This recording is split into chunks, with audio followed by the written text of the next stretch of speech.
Pernahkah kamu ingin menyelam ke bagian samudra yang paling dalam?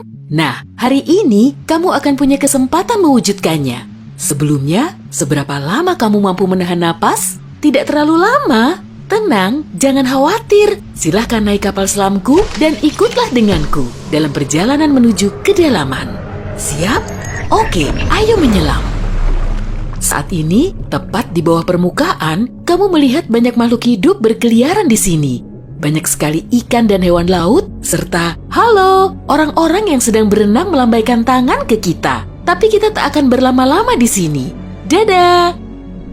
Pada kedalaman 20 meter, ada dunia baru yang terbuka di depan matamu. Terumbu karang dangkal tumbuh dengan indah tidak jauh dari pantai. Dan hei, kita bertemu banyak orang lagi di sini. Tapi kali ini, mereka adalah penyelam scuba. Tanpa peralatan khusus ini, tekanan air di kedalaman ini tidak ramah bagi penyelam biasa. 40 meter adalah kedalaman tempat kita berpamitan, bahkan kepada penyelam rekreasi. Ini adalah batas maksimum yang diizinkan untuk mereka. Selamat bersenang-senang, teman-teman. 60 meter, dan kita bertemu orka pertama. Paus ini mendiami perairan yang relatif dangkal di hampir semua laut dan samudra di dunia. Tahukah kamu bahwa orka adalah predator puncak? Artinya, orka tidak punya musuh alami dan tidak ada yang bisa mengalahkannya. Pada kedalaman 70 meter, kita bertemu dengan hiu paus, spesies ikan terbesar yang diketahui dunia dengan berat mencapai 60 ton. Umurnya pun lumayan panjang, semoga panjang umur selalu ya. Hiu paus bisa hidup sampai sekitar 130 tahun. Sekarang, lihatlah keluar. Jika kamu melihat penyelam scuba, artinya dia adalah seorang profesional. Karena pada kedalaman 100 meter, mereka harus sangat berhati-hati agar tidak terkena penyakit dekompresi. Penyakit ini terjadi jika kamu naik terlalu cepat ke permukaan. Dan jika beruntung, kamu juga bisa melihat gurita Pasifik raksasa. Dia tinggal di perairan dingin mulai sedalam ini dan sampai kedalaman 2000 meter. Sekarang, kita memasuki bagian samudra yang gelap. Pada kedalaman 150 meter, hanya 1% cahaya dari permukaan yang sampai ke sini. Sisanya diserap oleh air. Segala sesuatu yang lebih dalam dari sini akan menjadi semakin gelap.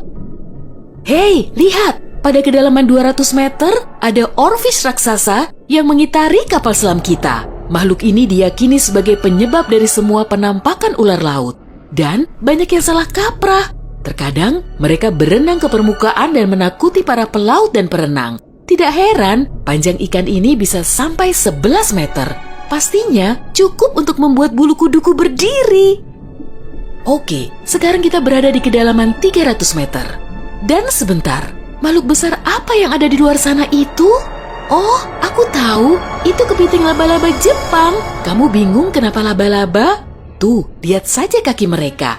Dan jawabannya akan datang kepadamu tanpa butuh petunjuk lain. Omong-omong, kaki-kaki ini juga yang mendominasi ukuran makhluk ini. Tubuh kepiting seperti ini biasanya hanya selebar setengah meter. Mari masuk lebih dalam. Dan di kedalaman 500 meter, kamu akan melihat paus biru terakhir. Tidak, bukan paus biru terakhir di dunia. Maksudku, ini adalah jarak terdalam yang bisa mereka tempuh. Paus biru tidak benar-benar perlu menyelam sampai sedalam ini untuk mencari makanan yang sudah berlimpah di perairan dangkal. Tapi mereka masih mampu. Sepertinya mereka hanya ingin memamerkan kehebatan. Mau bagaimanapun, mereka adalah makhluk terbesar dalam sejarah bumi, baik di samudra maupun di darat. Shh, kamu mendengar ini? Ini adalah suara yang dibuat paus sirip untuk berkomunikasi dengan teman-temannya dari jarak berkilo-kilometer. Mereka bisa melakukan ini berkat saluran shofar atau saluran laut dalam yang umumnya dimulai dari 600 meter, tapi kedalamannya dapat bervariasi. Ini adalah lapisan air yang kecepatan suaranya paling rendah dan gelombang suara dapat bergerak ribuan kilometer sebelum menghilang. Pada kedalaman 830 meter, kita telah mencapai titik tempat Burj Khalifa, gedung tertinggi di dunia. Tidak akan mungkin menunjukkan ujungnya ke permukaan jika diletakkan di bawah air. Hei, ayo kita coba. Sekarang kita memasuki bagian samudra yang sangat menarik. Di sini tidak ada sinar matahari dan banyak makhluk aneh berkeliaran. Salah satunya adalah cumi-cumi raksasa. Ya, yang luar biasa besar itu, dia mendiami kedalaman 900 meter. Bayangkan makhluk dengan mata sebesar frisbee. Paus sperma memburu monster ini, tapi mereka dijamin mampu melawan balik. Melihat mereka bertemu adalah pemandangan yang menegangkan. Dan disinilah kegelapan pekat akhirnya menyelimuti kita. Zona tengah malam. Tekanan di sini sangat besar, sehingga jika kamu entah bagaimana bisa sampai ke sini tanpa kapal selam, kamu akan hancur dalam beberapa detik. Dan lebih malangnya lagi, tanpa melihat apapun, pasti tidak mau kan? Kembali ke topik. Di kedalaman 1100 meter terdapat Mata Barat, salah satu gunung berapi samudra terdalam di dunia. Letusan terakhirnya terjadi pada tahun 2009 dan bahkan direkam oleh kendaraan yang dioperasikan dari jarak jauh.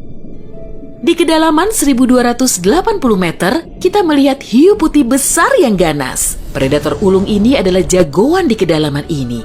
Penglihatan mereka agak buruk dan mereka bergerak menggunakan indera penciuman. Jadi, mereka sama sekali tidak membutuhkan sinar matahari untuk memburu mangsa. Aku tidak melihatmu, tapi tetap akan memakanmu. Selain itu, penyu belimbing, penyu terbesar di dunia, menyelam di kedalaman yang sama. Apa mereka sengaja menyelam sampai sini untuk bermain dengan hiu putih besar? Wah, lihat jala-jala besar itu. Kita sekarang berada di kedalaman 1500 meter, tempat metode penangkapan ikan bernama menangkap semua digunakan. Jala di sini akan diseret di sepanjang dasar samudra, menangkap apa saja yang kurang beruntung di sana. Mengenai seberapa merugikannya metode ini bagi kehidupan samudra, biar kamu sendiri yang menilai. Pada kedalaman 1830 meter, jika berada di Grand Canyon, kita akan duduk di titik terendah dan terdalamnya. Bayangkan semua curug di sana terisi penuh oleh air, maka seperti itulah pemandangan di sini. Nah, jika kita benar-benar berhati-hati, pada kedalaman 2000 meter, kita akan melihat ikan naga hitam. Makhluk yang bagaikan muncul dari mimpi buruk ini tinggal di bagian samudra yang dalam dan gelap.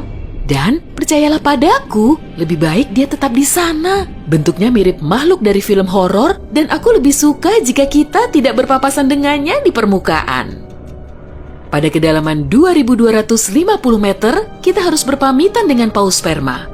Ini adalah titik terdalam yang bisa mereka selami. Dan mereka memang tidak punya urusan untuk menyelam lebih dalam lagi. Mungkin kalau mereka berburu ikan naga hitam, atau justru mereka yang diburu.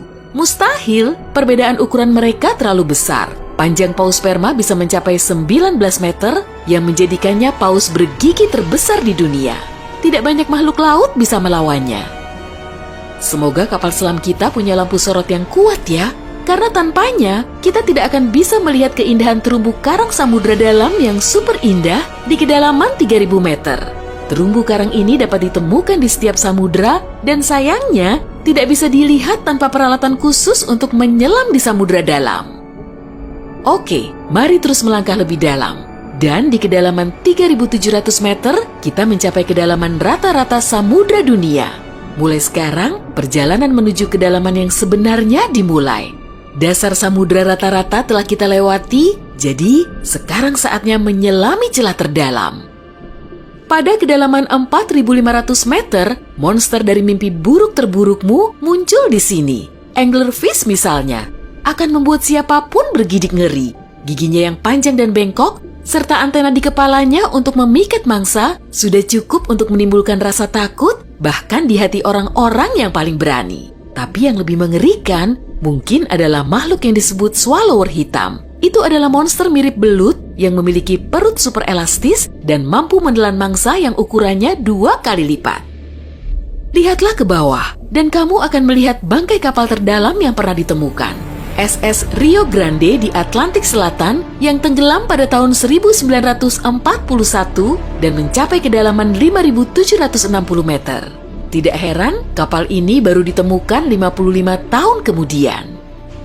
Sekarang, bagian samudra terdalam dan tergelap dimulai. Kita menyelam ke Palung Mariana.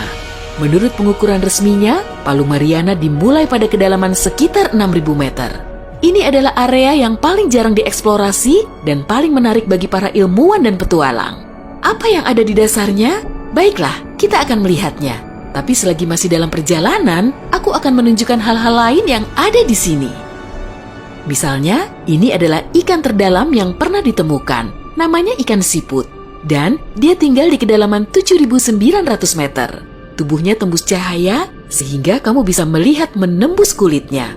Ya, untungnya kita tidak mematikan lampu. Bentuk makhluk mungil ini ternyata sangat imut bagi makhluk yang mampu menahan tekanan sekuat ini.